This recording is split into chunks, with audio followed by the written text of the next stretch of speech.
مثل آینه بی تصویر، خالی خانه تنهایی، سایه خاموش در شب آینه میگرید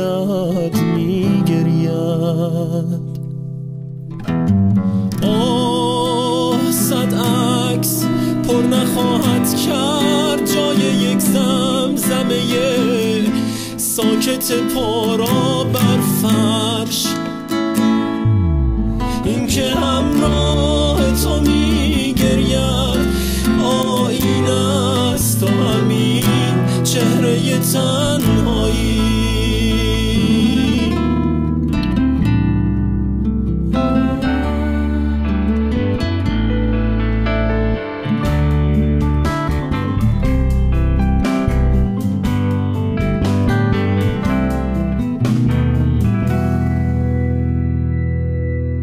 خانه خالی تنهایی، مثل آینه بی تصویر در شب تنگ شکیبایی، عکسی آویخته بر دیوار، مثل یادی سبز مانده در ذهن شب پاییز.